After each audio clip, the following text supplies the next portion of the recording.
Signez-la, maman, c'est juste pour les impôts. Elle avait dit ça d'une voix douce, presque chantante, en tournant vers moi le stylo comme on tend une cuillère à un enfant. Je me rappelle le cliquetis du plastique entre ses doigts, la lumière trop blanche de la salle à manger, et ce dossier épais posé sur la table, avec mon nom imprimé en lettres noires en haut de chaque page. Pour les impôts, je n'ai pas réagi tout de suite. À mon âge, on ne saute plus sur chaque détail. On a tendance à faire confiance, à se laisser porter. On croit encore que les gens de notre sang ne nous tendent pas de pièges. On croit, par habitude. C'est compliqué, a ajouté ma belle-fille, Émilie, en poussant un soupir agacé. Il y a des histoires de plafond, de régularisation, de trucs de succession. Tu sais, ils veulent toujours plus, au fisc. Si tu ne signes pas, ça va nous retomber dessus à tous, comme si nous étions dans le même bateau. Mon fils, assis à côté d'elle, n'a pas levé les yeux. Il regardait son téléphone, l'air absent, comme s'il attendait que tout cela soit terminé pour passer à autre chose. Quand j'y repense aujourd'hui, je me demande s'il savait, s'il avait compris, s'il avait choisi de ne pas voir. Tu sais que je suis perdue dans ces choses-là, ai-je murmuré. Justement, répondit-elle aussitôt. C'est pour ça que je m'en occupe. Tu as de la chance qu'on soit là, hein? Et elle a ri, un petit rire sec, sans chaleur, qui a laissé un goût de métal dans ma bouche. Le stylo a frôlé ma main. Mon nom, imprimé en haut de la page, me regardait. Je me suis penchée un peu. Les lignes de texte dansaient, serrées, froides, comme un langage que je n'avais jamais appris. Acte de donation-partage. Nue propriété. Usufruit. Les mots étaient là, mais mon esprit les repoussait.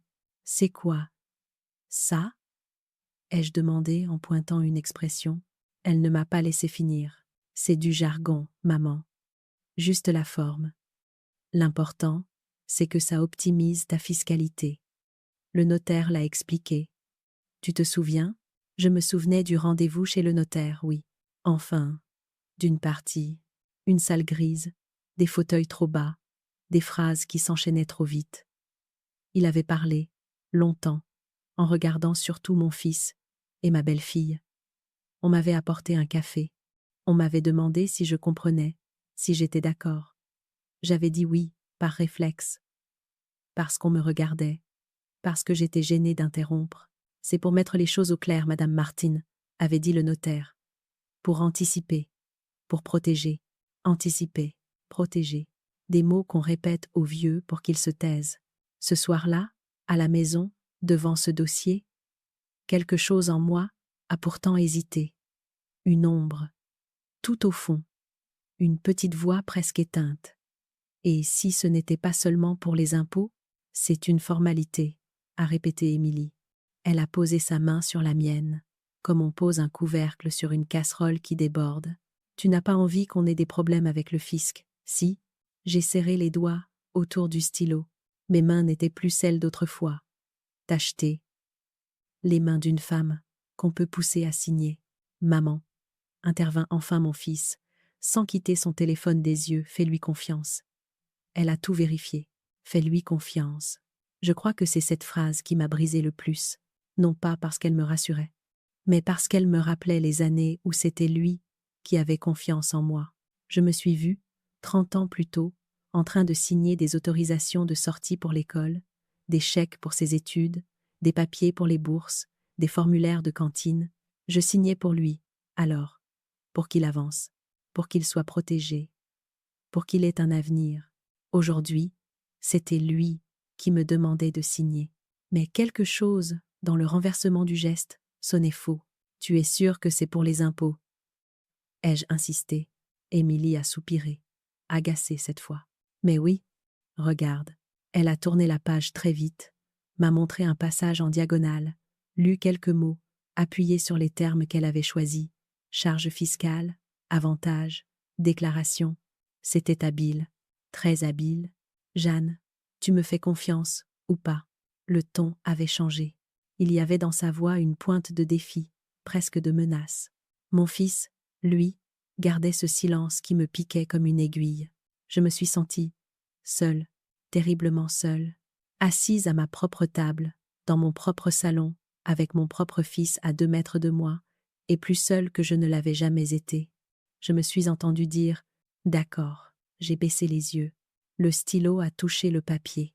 J'ai tracé ma signature, celle que j'avais répétée des centaines de fois dans ma vie, au bas d'une page dont je ne comprenais pas le sens. Émilie a souri. Sa main s'est emparée du dossier, avant même que l'encre ne sèche. Parfait. Voilà, c'est réglé. Tu vois? Rien de dramatique. Elle a refermé les chemises cartonnées, ajusté l'élastique, puis elle s'est levée avec une légèreté qui m'a donné la nausée. On passe chez le notaire demain matin, dit-elle à mon fils. Je m'en occupe, toujours elle, toujours. Aux commandes. Quand la porte s'est refermée derrière eux, le silence a rempli l'appartement d'un seul coup. J'ai senti une vague de fatigue m'écraser. Je me suis rassurée comme j'ai pu. C'est pour les impôts, Jeanne. Ils veulent t'aider. Tu te fais des idées. Tu es vieille. Tu exagères. Je me suis répété ces phrases comme des prières. Mais, au fond, quelque chose venait de se casser. Une certitude invisible. Un fil qui me reliait encore à la confiance. Je ne le savais pas encore, bien sûr. Je ne savais pas que ce que je venais de signer n'était pas un simple document fiscal. Je ne savais pas que ce trait d'encre, au bas d'une page, venait de décider du sort de ma maison. Je ne savais pas que ce soir-là, en croyant signer, pour les impôts, je venais de signer une donation, et que ce mensonge-là changerait le reste de ma vie. Cette nuit-là, après leur départ, je suis restée longtemps assise dans la pénombre du salon, la main encore crispée, comme si je tenais toujours le stylo. Je regardais la porte close, comme si elle pouvait me rendre une réponse. Mais les réponses ne viennent jamais de l'extérieur. Elles se réveillent, lentement, en soi. Pour comprendre ce qui m'arrivait, il fallait que je revienne en arrière, très en arrière, parce qu'aucune trahison n'arrive de nulle part. Elles prennent racine dans les fissures anciennes, celles qu'on ne voit plus à force d'y marcher dessus. Je me suis revue, jeune femme, à Nice déjà. Paul et moi venions d'acheter notre premier appartement, un petit deux du côté de Libération, avec des carreaux jaunes dans la cuisine et un balcon minuscule où l'on ne pouvait tenir qu'à 2. Mais ce balcon-là était notre royaume. Pendant des années, on y a bu du café, pris le soleil, ri comme des enfants. Paul. Le simple fait de prononcer son prénom dans ma tête me serra la gorge. Il était solide, calme, toujours cette façon de mettre une main sur mon épaule quand je doutais. Je ne l'ai jamais vu s'énerver plus d'1 minute. Il avait une confiance dans la vie qui m'apportait. Moi qui ai toujours eu peur de mal faire, de déranger, de ne pas être assez. Je me souviens du jour où il m'a dit « Jeanne, dans une famille, chacun doit avoir sa place. Et ta place, c'est le cœur. » Je n'ai jamais oublié cette phrase. Être parce que j'ai passé les 20 années suivantes à essayer d'être exactement cela. Le cœur. Un cœur, ça rassure, ça adoucit, ça consolide. Mais un cœur, ça se laisse aussi blesser. Quand notre fils est né, Paul tenait l'enfant dans ses bras, comme s'il portait un miracle. Moi, j'étais terrifiée. Une vie entière à protéger, à nourrir, à aimer. Mais dès les premiers mois, j'ai compris une chose essentielle. Mon fils était ma force, mais aussi ma faiblesse. Je pouvais tout supporter, tant que lui allait bien. Et il allait bien. Petit, il riait pour rien, courait partout, tombait souvent, pleurait rarement. Chaque soir, Paul me regardait en souriant. « Il tient de toi. » « Pas du tout. Il est bien trop énergique. » « Non, Jeanne. Il a ton cœur. » J'ai cru à tout cela. Je me suis construite là-dessus. J'ai vécu pour eux deux, car la vérité, c'est que je n'ai jamais vécu pour moi. Les années ont passé. Notre fils a grandi. Les écoles, les devoirs, les copains, les escapades en vélo, puis les études à Aix, où je pleurais chaque dimanche soir quand il repartait, même si je faisais semblant d'être fière. Paul, lui, restait flegmatique. Il faut le laisser vivre. On ne garde pas un oiseau dans une cage. Puis il y a eu la rencontre avec Émilie. Je me souviens encore de la première fois où elle est entrée dans notre salon, élégante, sûre d'elle, avec ce ton légèrement supérieur qui me mettait mal à l'aise sans que je sache pourquoi. Elle avait serré ma main un peu trop vite, comme si elle s'acquittait d'une formalité. Paul, lui, avait levé un sourcil discret, que je n'ai compris que plus tard. Au début, j'ai voulu l'aimer, pour mon fils, pour leur couple, parce que c'est ce que font les mères. On accueille, on ouvre les bras, on espère que tout ira bien, mais Émilie avait une façon de prendre les choses qui n'était pas naturelle. Elle s'installait dans les espaces, elle déplaçait les meubles, elle réorganisait les gestes du quotidien. Et petit à petit, je sentais que, dans leur vie, ma place se réduisait, pas par conflit, par glissement, comme un tapis qu'on tire doucement sous les pieds d'une vieille femme, en s'excusant presque. Puis Paul est tombé malade, pas soudainement, mais lentement, comme une nuit qui prend le ciel par degrés. J'ai été son infirmière, son épouse, sa confidente, sa mémoire. Émilie venait parfois, mais toujours comme si elle accomplissait un devoir poli. Mon fils, lui, faisait de son mieux. Mais il y avait toujours cette phrase. Maman. Émilie dit que... Et je me taisais, toujours, pour éviter les tensions, pour ne pas peser. Quand Paul est mort, mon monde s'est ouvert en deux. Je me suis retrouvée seule avec des souvenirs trop lourds, et un fils qui n'était plus vraiment le mien, happé par sa vie, son travail, sa femme, ses obligations, et, ironie cruelle, c'est au moment où j'étais le plus vulnérable qu'elle s'est rapprochée, pas pour m'aider, pour gérer, toujours ce mot. Elle voulait gérer mes papiers, mes rendez-vous, mes comptes, mes échéances, mes déclarations. Je croyais y voir une main tendue. C'était un fil qui se resserrait. Ce soir-là, en signant le document qu'elle m'avait mis sous le nez, je n'ai pas seulement signé à cause de la peur des impôts. J'ai signé par fatigue, par solitude, par habitude d'obéir quand il s'agissait de mon fils. En réalité, j'ai signé le résultat de 20 années d'effacement. Ce n'était pas un accident, c'était l'aboutissement d'une mécanique, et je ne le savais pas encore. Mais la donation ne concernait pas seulement mes biens, c'était ma maison de toujours, celle où j'avais vécu avec Paul, celle où j'avais élevé mon fils, celle qui portait encore son odeur, sa voix, sa musique. Elle voulait me la prendre, elle voulait en devenir propriétaire avant ma mort, et j'avais signé le papier qui lui donnait les clés. Ce n'est que le lendemain, au petit matin, que je commencerai à comprendre ce que j'avais fait et que le véritable combat commencerait.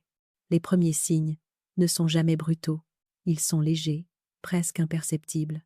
On pourrait les confondre avec de la distraction, de la maladresse, de l'impatience.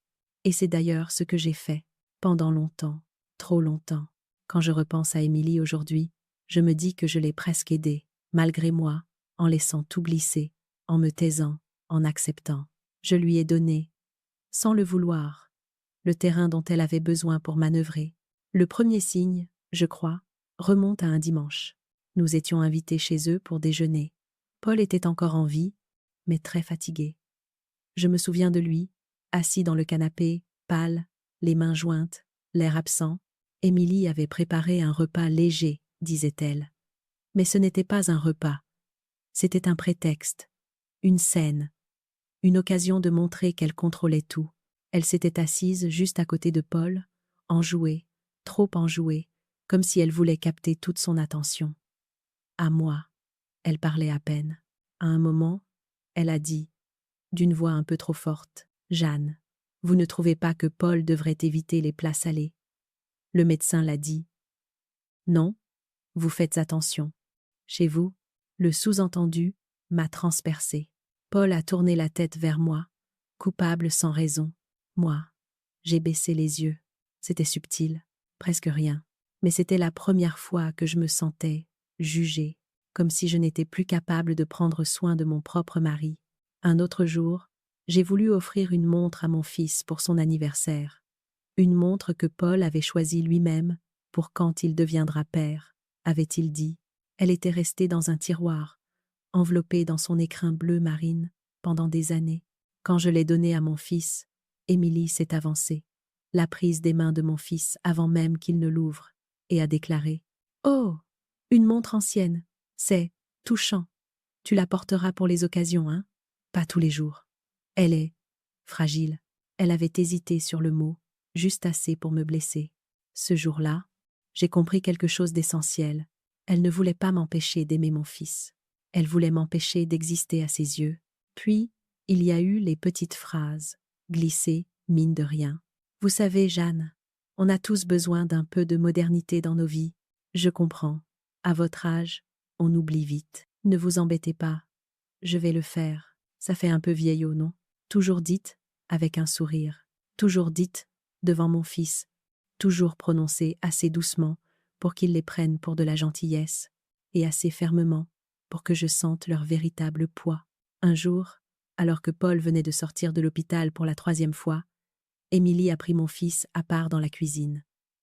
J'entendais mon nom, j'entendais le ton, et lorsqu'ils sont revenus dans le salon, mon fils s'est éclairci la voix avant de me dire « Maman, Émilie pense que tu devrais être envisagé de demander de l'aide à domicile. » De l'aide à domicile? Pour moi, je n'avais jamais rien demandé. Ni aide, ni argent, ni soutien. Je me suis sentie soudain, vieille, fragile, inutile. Je me souviens encore du regard d'Émilie. Ce n'était pas de la compassion, c'était une évaluation, comme si elle mesurait déjà ce que ma vieillesse pourrait lui coûter ou lui rapporter. Puis il y eut les premières intrusions administratives. Je peux m'occuper de ton assurance habitation. C'est trop compliqué pour toi, Jeanne. Je vais gérer la mutuelle. Tu n'as plus besoin de t'en charger. Donne-moi tes relevés. Je vais tout vérifier. Au début, j'ai résisté. Puis j'ai cédé. Parce que j'étais fatiguée. Parce que j'avais peur de mal faire. Parce que Paul n'était plus là pour m'aider. Et chaque fois que je lui donnais un document, j'avais l'impression de donner un bout de moi-même, un droit, une autonomie, une clé. Le rejet, ce n'est pas seulement dire « tu n'es plus la bienvenue ». Le rejet peut être beaucoup plus silencieux, beaucoup plus pervers. C'est faire en sorte que vous ne serviez plus à rien. C'est vider votre rôle. C'est vous priver de vos compétences, vos habitudes, votre histoire. C'est vous rendre inutile dans votre propre vie. Émilie était douée pour cela. Elle avait l'art de me faire sentir encombrante. Chaque petite remarque, chaque geste, chaque soupir participait à la même construction. Elle préparait le terrain pour me déposséder non seulement de ma maison, mais aussi de ma place. Mais je n'ai rien dit. Je me suis tue, toujours. Parce que les mères se taisent, parce que les veuves se fatiguent, parce que les vieilles femmes apprennent, malgré elles, à disparaître. Ce n'est qu'après la mort de Paul que les choses se sont accélérées. C'est à ce moment-là que les premières aides d'Émilie ont commencé à ressembler à des ordres, à des prises de pouvoir, à des décisions prises en mon nom, sans moi. Je le voyais, je le sentais, et pourtant, je continuais à lui faire confiance. C'est ainsi que l'on fabrique une trahison, pas d'un coup, mais par fragments, pas par violence, mais par persuasion, pas par force, mais par usure. Et lorsqu'elle m'a demandé de signer pour les impôts, ce n'était pas une surprise, c'était la dernière étape d'un processus qui avait commencé bien longtemps avant. Ce soir-là, je ne savais pas encore qu'elle avait franchi une limite irréversible, mais je savais déjà, au fond de moi, que quelque chose était profondément déséquilibré. Je ne savais juste pas encore que ce déséquilibre allait devenir une bataille. Le lendemain matin, ce fut une douleur sourde, un malaise sans nom, qui me réveilla avant l'aube. J'avais dormi par fragments, hanté par des phrases sans suite, des images troubles. Paul assis au bord du lit, pâle, me disant « Fais attention », tandis que la main d'Émilie se glissait entre nous pour lui arracher quelque chose. Je me suis levée en tremblant. Et c'est là, seule dans la cuisine, que la réalité a commencé à fissurer ma naïveté. Sur la table, là où j'avais posé mes papiers la veille, il n'y avait plus rien. Le dossier, les annexes, les copies du notaire, tout avait disparu. Je me souvenais pourtant très bien l'avoir laissé là, soigneusement aligné, comme pour ne pas me trahir face à moi-même. Je me suis figée. Ce n'était pas de la distraction. Quelqu'un avait récupéré les documents. Émilie, probablement. Peut être en partant. Peut être plus tard, discrètement, avec un double des clés. Une certitude glaçante m'a traversée. Elle ne voulait pas que je relise ce que j'avais signé. Je me suis assise, le souffle court. C'était la première fissure, le premier grand vertige. À 9 heures, j'ai décidé d'aller à la banque. Je voulais vérifier certains virements récents, car Émilie m'avait demandé plusieurs fois mes relevés. Pour ranger, pour classer, pour simplifier, disait-elle. Je me suis assise en face de la conseillère que je connaissais depuis des années, Nadia, une femme attentive qui m'avait toujours parlé comme à une adulte, pas comme à une vieille dame fragile. Elle m'a regardée avec cette délicatesse qu'ont ceux qui sentent les tempêtes invisibles. Madame Martin, vous allez bien? Pas vraiment, Nadia. Je crois que j'ai signé quelque chose hier. Je ne comprends pas. J'aimerais vérifier mes comptes. Elle a hoché la tête, sans poser de questions inutiles. Après quelques secondes à pianoter sur son clavier, son visage s'est fermé. Il y a eu un mouvement inhabituel hier. Quel mouvement? Elle a tourné l'écran vers moi. Mon cœur a cogné dans ma poitrine. Un prélèvement vers les honoraires du notaire bien plus élevé que d'habitude. Très élevé. Ce montant correspond à un acte important, Madame Martin. Quel genre d'acte? Une donation, normalement. Ou un acte de succession avancée. Une donation? Ma voix s'est brisée sur le mot. Nadia m'a regardé longuement. Vous étiez au courant? J'ai secoué la tête. Non, non, je ne l'étais pas. Les larmes me montaient aux yeux, brûlantes, humiliantes. Je croyais signer pour les impôts. Elle n'a pas jugé. Elle a juste posé sa main sur la mienne, discrètement. Madame Martin, il faut aller vérifier chez le notaire. Immédiatement, je l'ai remerciée, la gorge serrée. À cet instant précis, la goutte d'eau avait commencé à déborder, mais ce n'était pas encore l'averse. L'averse allait venir. En sortant de la banque, mon téléphone s'est mis à sonner. C'était mon fils. J'ai hésité, puis j'ai décroché. Maman, Émilie et moi, on passe de prendre dans 10 minutes pour aller chez le notaire. Pourquoi? Pour la signature finale. Quoi? Il y eut un silence, comme si ma question dérangeait le scénario prévu. Maman, tu as déjà signé la première partie. C'est juste la formalité de dépôt. Je veux voir le dossier. Émilie là. Je veux le relire. Ce n'est pas nécessaire. Tout est clair. Pas pour moi. Pas du tout. Puis, j'ai entendu sa voix derrière lui. Émilie, assez forte pour que je l'entende.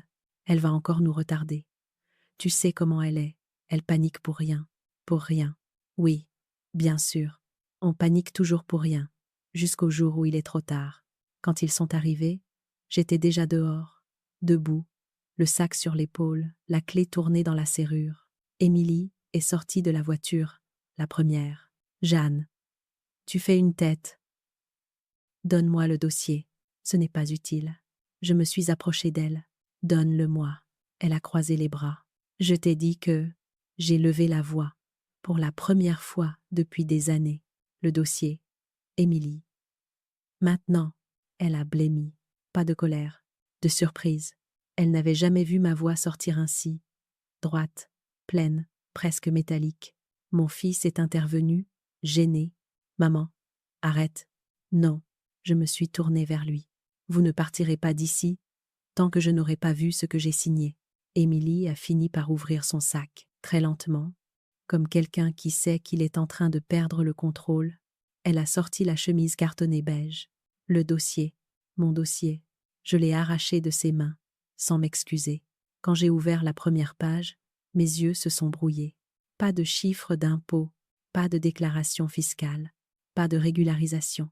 En lettres majuscules, en haut du document, acte de donation, transmission anticipée pleine propriété.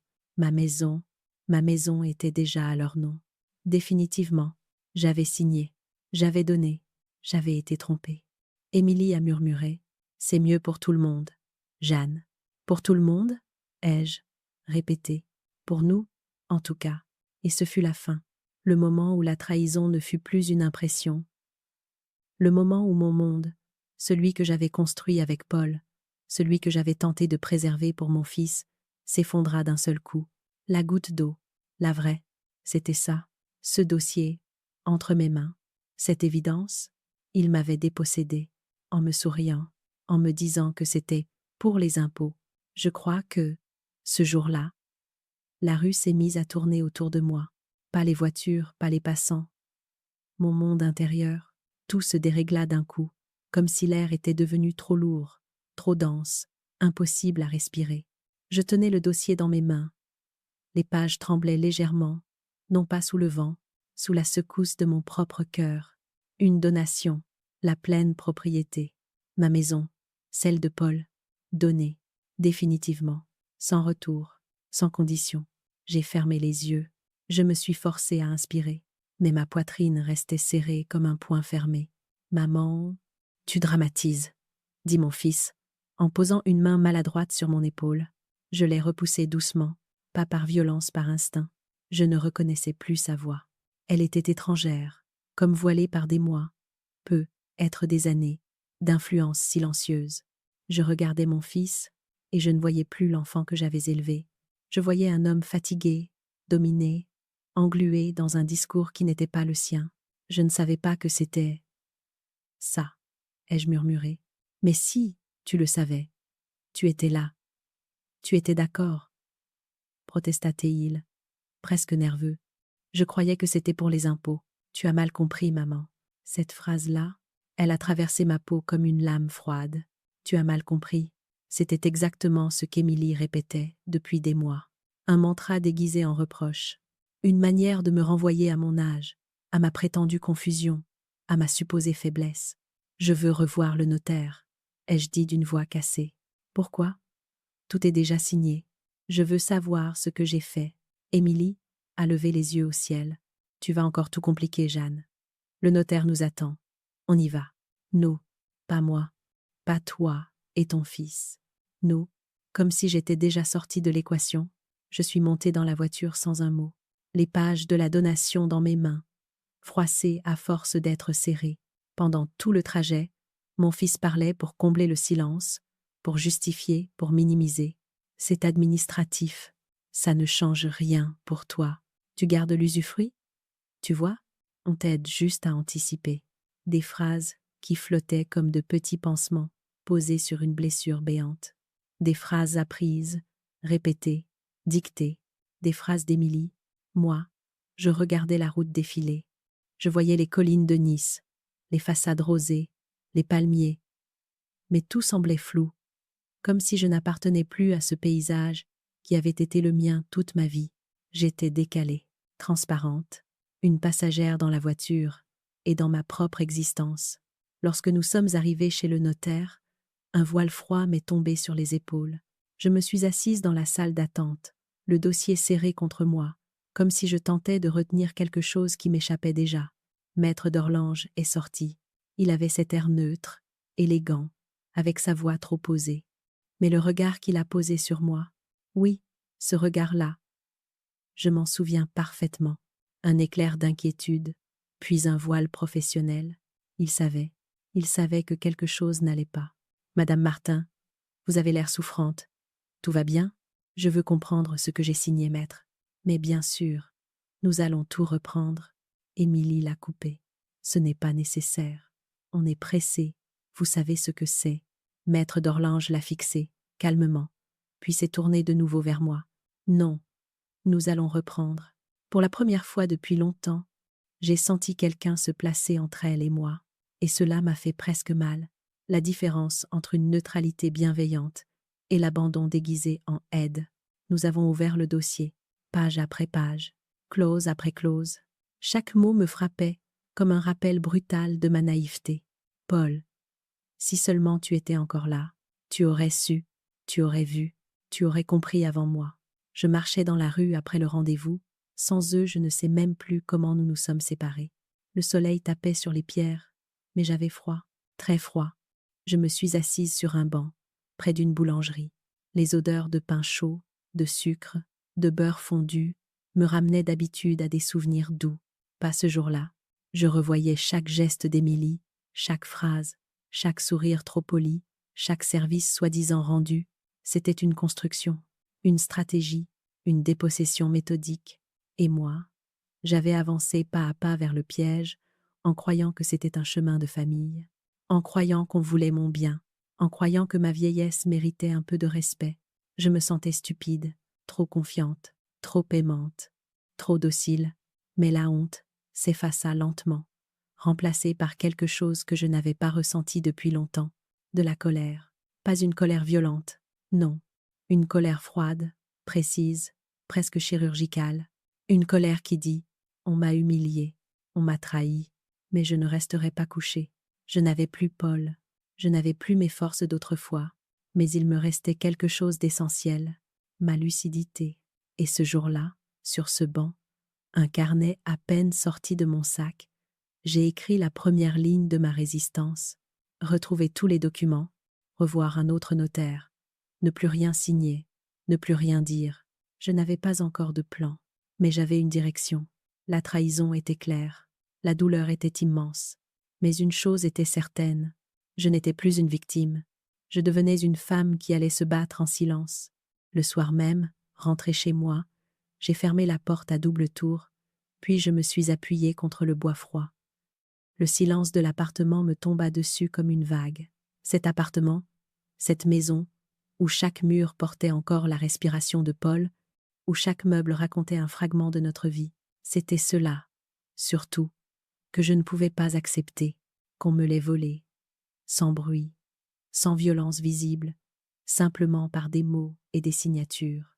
Je me suis dirigée vers la table du salon, j'ai posé mon sac, j'ai ouvert la fermeture éclair, et j'en ai sorti mon carnet, un carnet simple, à la couverture verte, où j'avais l'habitude de noter mes listes de courses, les anniversaires, les rendez-vous médicaux.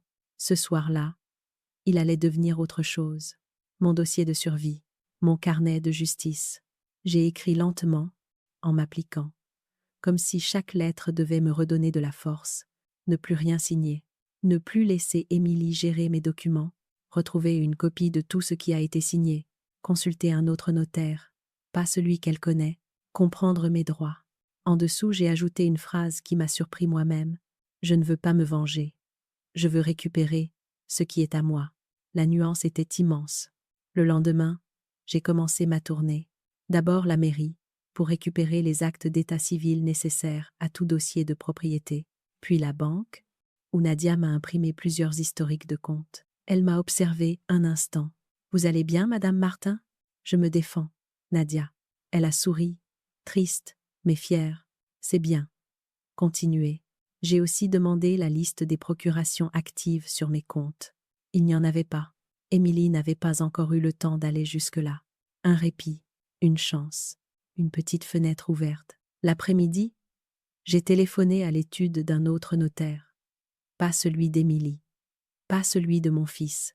Un homme recommandé par une ancienne collègue, discret et réputé pour ne rien laisser passer. Maître Clément. Au téléphone, sa secrétaire m'a posé quelques questions, puis elle m'a dit d'une voix douce « Venez demain matin, on vous recevra entre deux rendez-vous. » J'ai respiré, un souffle plus long, plus profond, comme si, pour la première fois depuis des semaines, une porte invisible s'était entr'ouverte. La nuit fut brève, pas à cause de l'angoisse, à cause de la détermination. Je n'ai fait que penser, classer, anticiper. Je me suis revue, aux côtés de Paul, dans notre petit bureau, à régler des dossiers ensemble. Une signature, Jeanne. Ce n'est pas anodin. C'est une parole écrite, une promesse, une force. Tu crois vraiment que ça peut changer une vie? Ça peut changer une destinée? M'avait-il répondu avec un sourire mystérieux? Il avait raison.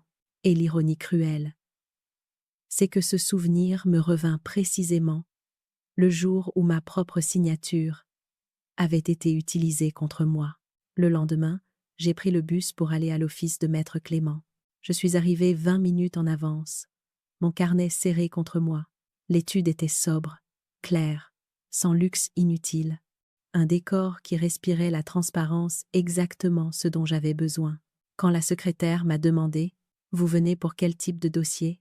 J'ai répondu, sans hésiter, pour réparer une erreur. Quelques minutes plus tard, j'étais assise face à Maître Clément, un homme d'une 50aine d'années, regard franc, geste précis. « Expliquez-moi tout, Madame Martin. Depuis le début, sans vous censurer. » Alors j'ai raconté la mort de Paul, les mois d'usure morale, les documents qu'on me prenait pour m'aider, la phrase sur les impôts, la signature, la donation, le choc, la culpabilité. Il a tout noté. Puis, il a relevé les yeux. Vous athées ont laissé le temps de lire? Non. Vous athées ont expliqué clairement les clauses? Non. Étiez-vous en état de comprendre l'acte? J'étais fatiguée. stressée. Je pensais aux impôts. Il a hoché la tête. Et surtout, vous avez été trompé sur l'objet du rendez-vous. C'est très important. Alors, il y a un recours? Ai-je murmuré. Il s'est penché légèrement vers moi. Oui, Madame Martin, il y a un recours solide. Mais vous devez tenir bon. Ne rien dire, ne rien laisser paraître. Et surtout, ne rien signer désormais. Pas même un papier anodin. J'ai noté chaque mot dans mon carnet. Il m'a aidé à demander les copies officielles, à commencer le dossier de contestation, à constituer la preuve de vice du consentement.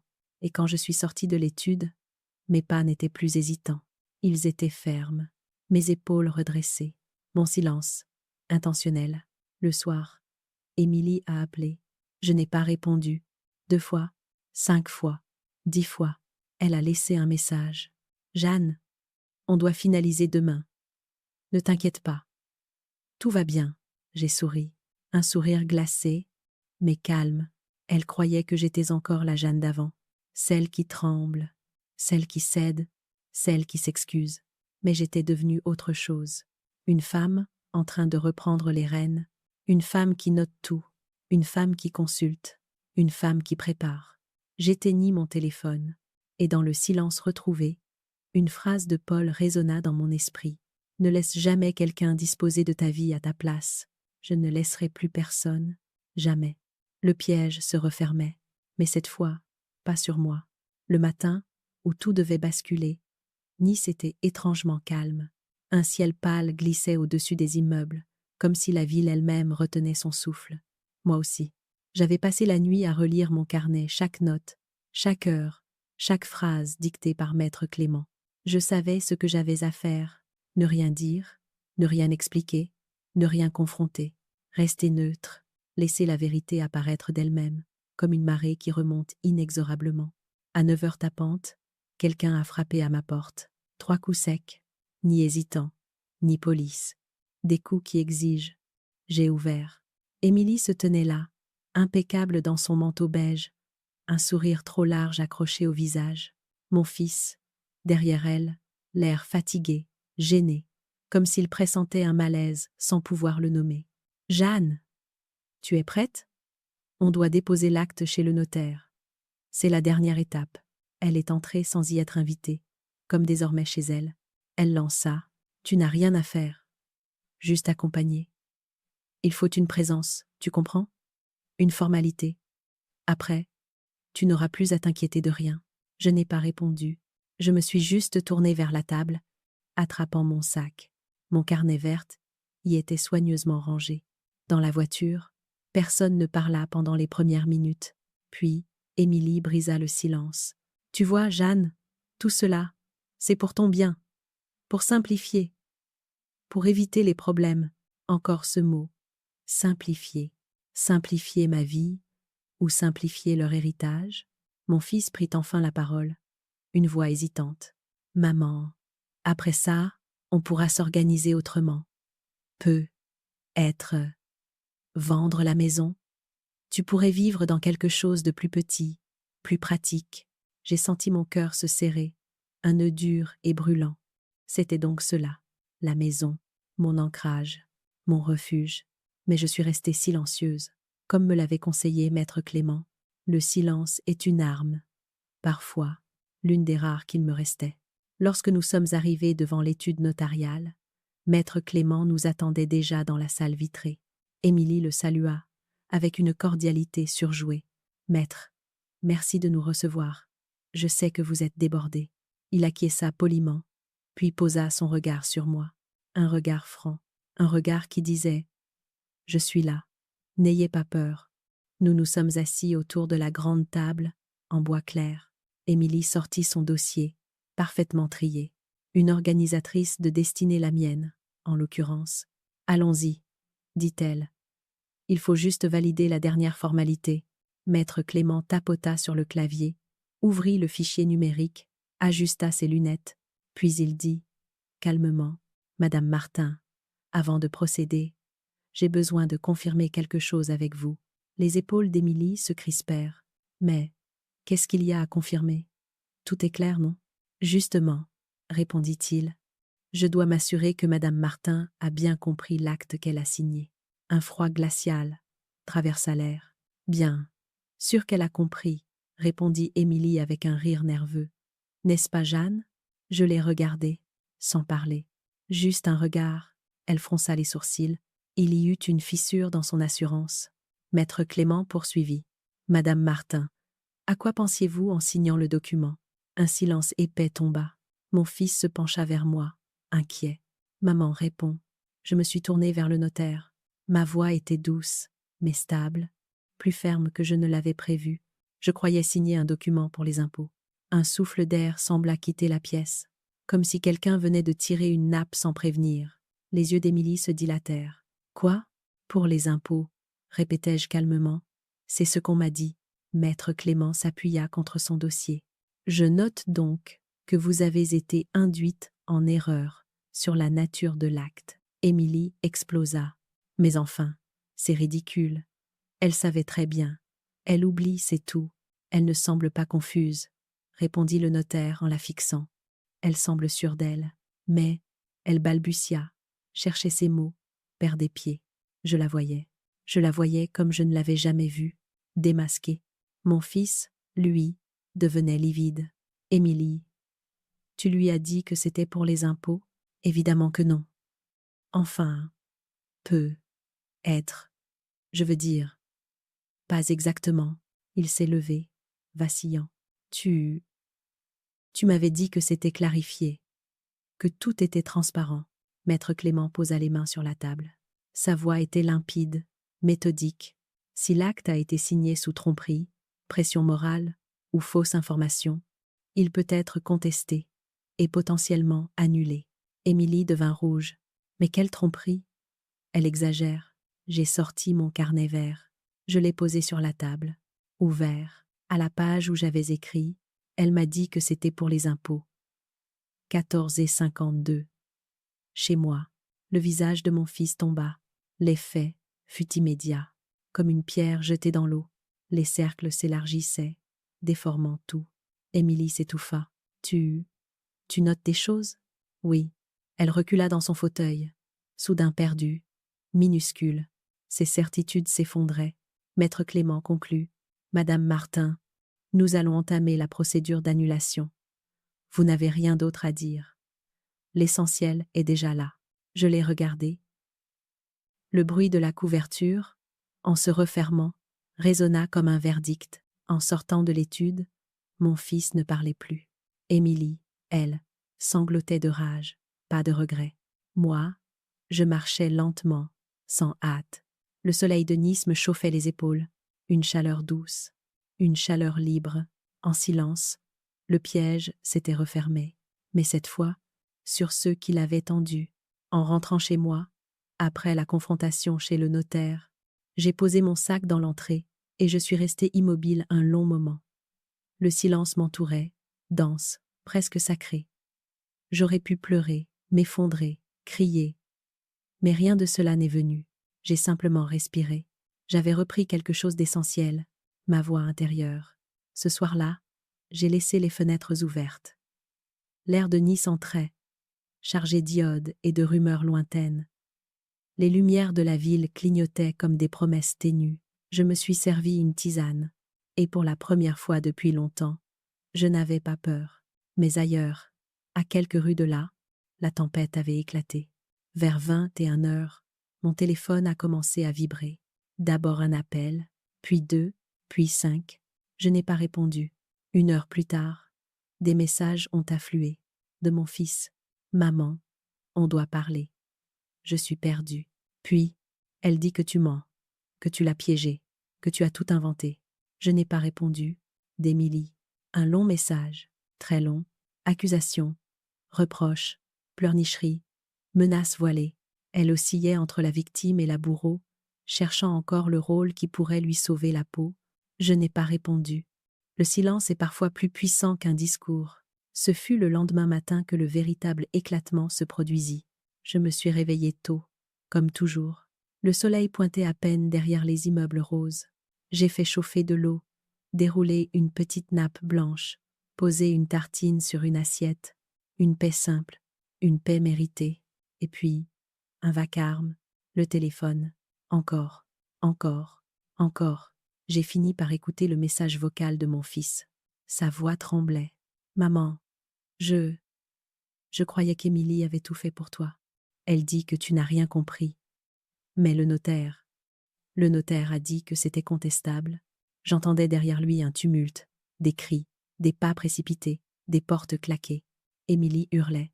Je la reconnaissais même, à travers la mauvaise qualité du message. Tu m'as mise dans une situation impossible. Tu lui as menti, Émilie. Je t'ai protégée. Non, tu m'as manipulée. Mon fils criait, elle criait. Je n'ai pas réécouté. Je n'ai pas besoin d'entendre la chute pour savoir qu'elle s'effondre. Fin de matinée. On frappe à ma porte. Pas un, mais plusieurs coups désespérés, nerveux, inquiets. Maman, c'est moi. Ouvre, s'il te plaît. J'ai laissé passer quelques secondes avant d'ouvrir. Mon fils se tenait là, défait, les yeux rougis, le souffle court, les mains tremblantes.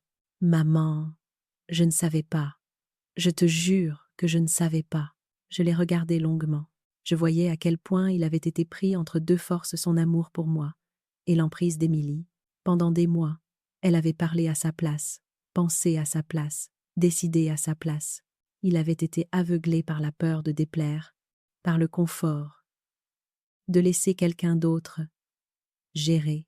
Je lui ai dit calmement, je ne te reproche pas d'avoir été silencieux. Je te reprocherai seulement de le rester.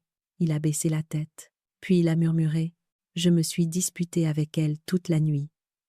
Elle m'a dit que tu voulais nous mettre dehors, que tu voulais reprendre la maison pour toi, que tu étais ingrate. Je suis restée silencieuse. Il a continué. Elle a brisé des objets. Elle a crié que tu lui avais tout volé. Elle a dit qu'elle n'avait fait que sécuriser l'avenir. Je savais déjà tout cela. Je savais comment les personnes comme elle réagissent quand leur contrôle leur échappe. Elles s'effondrent en crise, en reproches, en hurlements, en récits inversés. Elles reviennent avec 1000 accusations, espérant noyer la vérité sous la cacophonie. Mais mon fils ajouta une phrase qui me serra le cœur. Elle a dit qu'elle ne supportait plus ta présence dans nos vies. Et là, pour la première fois depuis longtemps, je l'ai vu lui souffrir. Lui, pas son masque. Lui, pas sa façade. Il pleurait, et j'ai compris d'un coup tout ce qu'il avait enduré, tout ce qu'il n'avait pas dit, tout ce qu'il avait laissé passer pour préserver une paix artificielle. « Je suis désolé, maman, dit-il dans un sanglot. Je t'ai laissé seule. Je t'ai laissé signer ça. Je ne t'ai pas protégée. J'ai mis ma main sur la sienne. C'est terminé maintenant. » Il releva les yeux, un regard d'enfant perdu. « Elle est partie, dit-il, chez ses parents. Elle a pris des vêtements, des affaires. Elle m'a dit que je pouvais choisir ma mère. Je n'ai pas réagi. » Il poursuivit, et j'ai choisi un silence. Puis il ajouta dans un souffle, « J'ai choisi toi. » Il est resté avec moi toute la journée. Nous avons parlé longtemps, pas pour régler des comptes, pour recoller des années d'éloignement, pour remettre les choses à leur place, pour laisser retomber la poussière. Je n'ai pas cherché à le convaincre. Je n'ai pas vanté ma version. Je n'ai pas accusé Émilie. Je n'ai pas pleuré. Je n'ai pas crié. Je lui ai seulement expliqué ce que j'avais ressenti. Et il a écouté, vraiment écouté. Être pour la première fois depuis longtemps. L'après-midi, il m'a dit, « Je veux réparer. Je veux retrouver ta maison. Je veux me racheter. » Je lui ai répondu, « Ce n'est pas toi qui m'as volé. C'est ton silence. Et ton silence, tu viens de le rompre. » Il a hoché la tête, les yeux humides. L'éclatement familial était total. Rien ne serait plus jamais comme avant. Mais dans les décombres, quelque chose renaissait. Une vérité nue, simple, solide, et être un fils, le vrai, celui que j'avais élevé, celui que la tempête n'avait pas entièrement emporté. Quand il est parti, tard dans la soirée, il m'a murmuré, « Je t'appelle demain, maman. Je serai là, je te le promets. » J'ai refermé la porte. L'appartement était calme, doux, presque léger. J'ai soupiré. Pas de tristesse, de soulagement. L'orage n'était pas passé, mais il avait changé de direction. Je n'avais plus besoin de me défendre.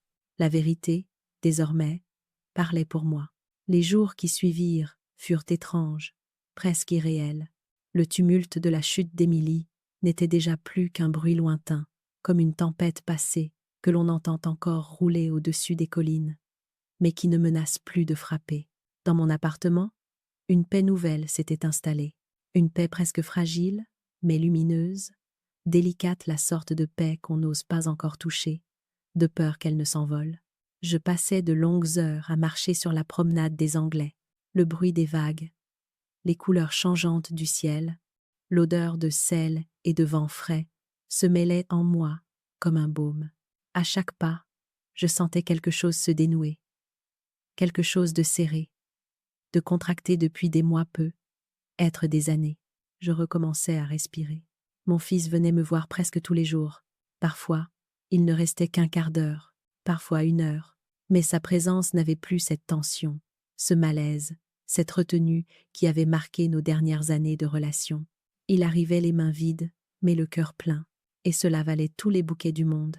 Un soir, il m'a dit « Maman, je veux que tu sois protégée. Je ne veux plus que personne ne puisse abuser de toi comme ça. » Je l'ai regardé, bouleversé par sa sincérité retrouvée. « Je suis protégée, » ai-je murmuré. « Je me protège. Oui, mais tu n'es plus seule. » Il parlait avec une douceur nouvelle, presque humble, comme un enfant qui redécouvre la solidité d'un lien qu'il croyait perdu. Il avait cessé d'être un spectateur passif. Il redevenait mon fils, celui que Paul avait connu, celui que j'avais élevé. Quant à Émilie, elle avait quitté l'appartement conjugal, pas définitivement, pas encore, mais assez longtemps pour que mon fils comprenne la nature réelle de leur relation. Un après-midi, il m'a confié. Elle a dit que je devais choisir entre elle et toi. Et tu as choisi? J'ai choisi la vérité. Cette phrase-là, je la garde en moi comme un trésor. Non pas par triomphe, je ne voulais pas de victoire, mais parce qu'elle signifiait une réconciliation profonde, non pas avec lui, mais avec moi-même.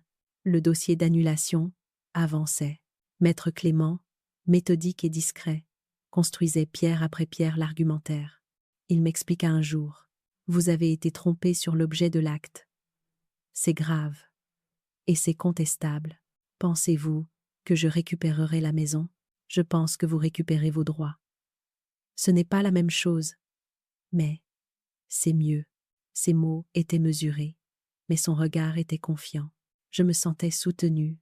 Pour la première fois depuis la mort de Paul, je n'avais plus l'impression de naviguer seule dans un océan d'administratifs opaques. J'appris à comprendre ce que je signais. J'appris à poser des questions. J'appris à dire non. Et je découvris, à 74 ans, que c'était une force immense. C'est à cette période que j'ai trouvé, par hasard, l'annonce d'une petite maison à louer dans un village du Var, pas loin de Fréjus. Une maison blanche, simple, entourée de citronniers, un endroit calme, lumineux, presque discret, mais qui semblait respirer exactement comme moi. J'ai appelé, j'ai visité, j'ai senti mon cœur battre comme il ne battait plus depuis longtemps. La propriétaire, une femme au sourire solaire, m'a dit « Ici, c'est un endroit pour recommencer, pour prendre soin de soi, pour se retrouver. » J'ai signé le bail sans hésiter cette fois, en lisant chaque ligne, chaque mot, chaque clause. Je n'abandonnais pas ma maison de Nice. Je me donnais un lieu à moi, un lieu où l'air était neuf, où le passé, où l'ombre d'Émilie n'existait pas. Le jour où je suis arrivée dans ma nouvelle maison, j'ai ouvert toutes les fenêtres. Le vent de la mer s'est engouffré dans les pièces, faisant danser les rideaux blancs. Sur la table, j'ai posé 3 objets. Une photo de Paul, mon carnet vert, une petite lampe en verre dépoli. 3 choses simples, 3 choses essentielles. J'ai passé la soirée sur la terrasse, enveloppée dans un châle. Le ciel était rose, traversé d'une bande de lumière qui semblait relier les collines à la mer. Je me suis sentie vivante, enfin vivante.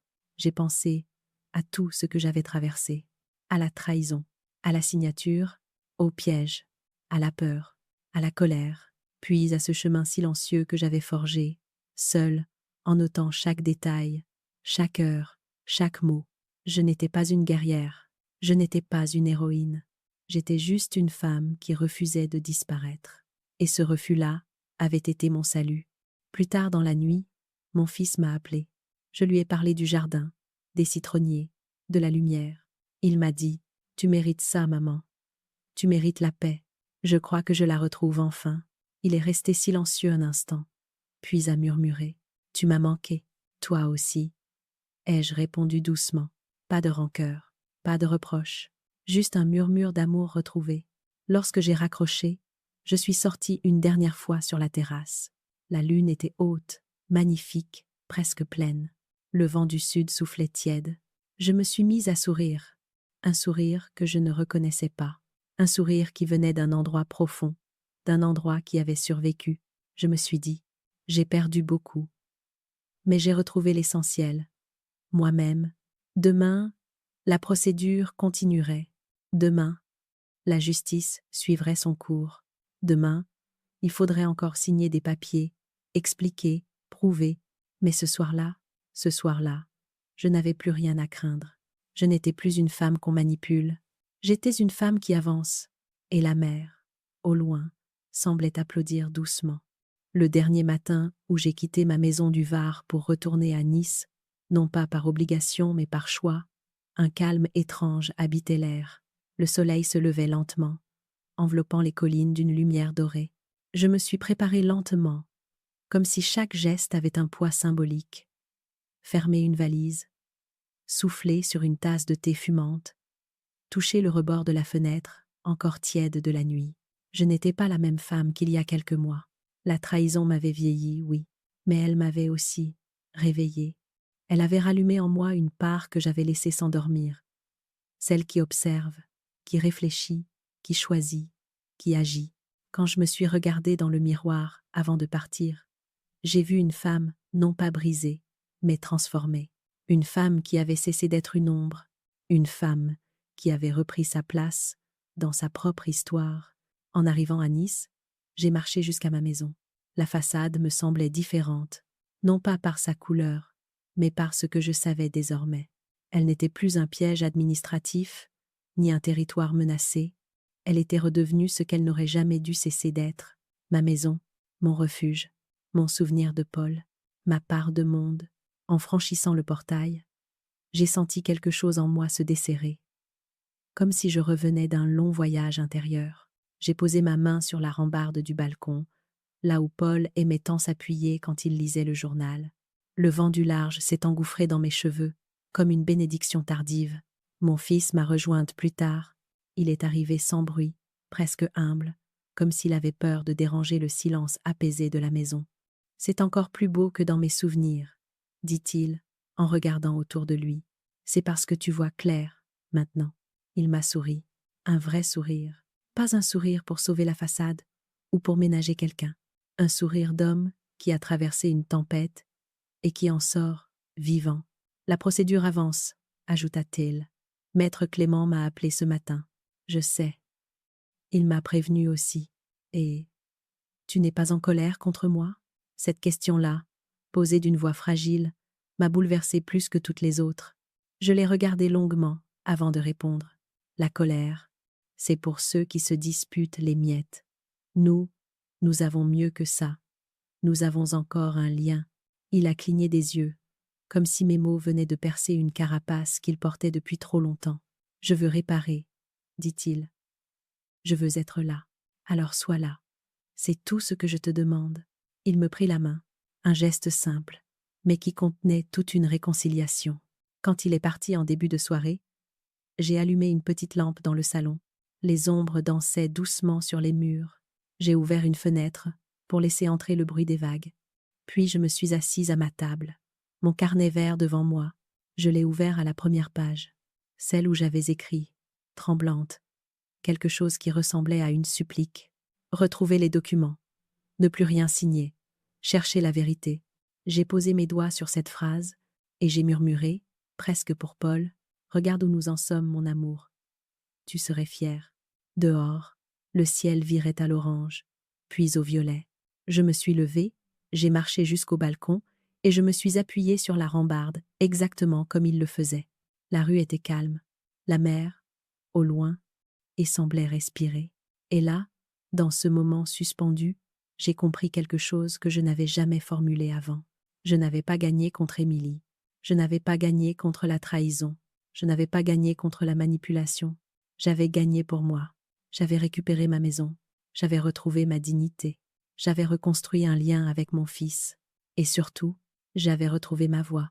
La voix qui n'avait pas besoin de crier pour être entendue. Je me suis mise à parler doucement, comme si les murs pouvaient entendre. À mon âge, on ne mène plus des guerres. On les laisse se terminer. On ne cherche plus à convaincre. On laisse les masques tomber. On ne s'épuise plus à se justifier. On laisse le vrai faire son chemin. Le vent a soufflé, léger, comme un acquiescement. Je ne veux plus de vengeance. Je ne veux plus de lutte. Je veux la paix. Je veux le calme. Je veux ce que la vie me doit encore. Un peu de douceur, un peu de lumière, un peu de respect. J'ai fermé les yeux. Un sourire a glissé sur mes lèvres. Le genre de sourire qu'on ne porte qu'après être passé par la nuit. Alors j'ai conclu, dans un souffle, avec cette certitude absolue qui s'enracinait en moi. Le silence peut aussi être une forme de justice.